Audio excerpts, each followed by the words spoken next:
Young rebel star Prabhas అభిమానులకు ఈ రోజు పండగనే చెప్పాలి. ప్రస్తుతం వరుస సినిమాలతో ఫుల్ స్వింగ్ లో దూసుకుపోతున్నాడు ఈ హీరో. బాహుబలి సినిమాతో వరల్డ్ వైడ్ గా అభిమానులను సంపాదించుకున్నాడు ఆయన.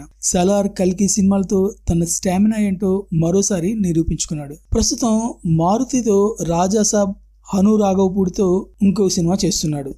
రాజాసాబ్ సినిమాలో నిధి అగర్వాల్, మాళవిక మోహనన్, రిధి కుమార్ హీరోయిన్లుగా నటిస్తున్నారు. పీపుల్ మీడియా ఫ్యాక్టరీ ఈ మూవీని నిర్మిస్తోంది. ఈ సినిమా నుంచి ఇప్పటికే విడుదలైన ఫస్ట్ లుక్ పోస్టర్లు, గ్లింప్స్ కు ఆడియన్స్ నుంచి మంచి స్పందన వచ్చింది. తాజాగా విడుదలైన టీజర్ కూడా ఫ్యాన్స్ ఫిదా అయిపోతున్నారు. టీజర్ లో vintage look, Prabhas stylish action, punch dialogues, comedy track, romance అన్ని ఫ్యాన్స్ కి ట్రీట్ ఇచ్చేలా ఉన్నాయి. ముందుగా అనౌన్స్ చేసిన ప్రకారం 2 తెలుగు రాష్ట్రాల్లో ఎంపిక చేసిన థియేటర్లో ఈ టీజర్ ను రిలీజ్ చేశారు. ఈ టీజర్ లో ప్రభాస్ వింటేజ్ లుక్స్ మాత్రం నెక్స్ట్ లెవెల్ అనే చెప్పాలి.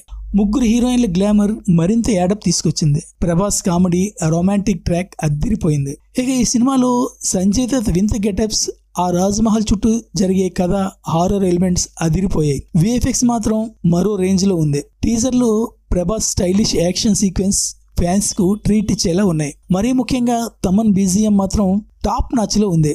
ఇక camera work people media grandeur ను చూపించేలా ఉంది. తాత వైర్ కొరికేశాడేమో చూడండిరా బయట అంటూ డార్లింగ్ చెప్పిన డైలాగ్ అందరినీ నవ్విస్తోంది. అసలు డార్లింగ్ ను ఎలా చూడాలని ఫ్యాన్స్ ఇన్నేళ్ళు అనుకుంటున్నారో అచ్చం అలాగే చూపించాడు మారుతి. ఇక ఈ టీజర్ చూసిన తర్వాత ఫ్యాన్స్ సైతం నీకు గుడి కట్టినా తక్కువ అంటూ మారుతిని ట్యాగ్ చేస్తూ ట్వీట్లు చేస్తున్నారు. ప్రభాస్ గతంలో సలార్, కల్కి సినిమాలతో భారీ హిట్స్ అందుకున్నాడు. అతని నుంచే వస్తున్న తాజా సినిమా రాజాసాబ్ పై మరిన్ని అంచనాలు నెలకొన్నాయి. సలార్ సినిమా 700 కోట్లకు పైగా వసూలు చేసింది. అలాగే కల్కి సినిమా 1000 కోట్లకు పైగా వసూలు చేసి నయా రికార్డ్ క్రియేట్ చేసింది. ఇప్పుడు రాజాసాబ్ ఆ రెండింటిని మించిపోతుందని ఫ్యాన్స్ చెప్పుకుంటున్నారు.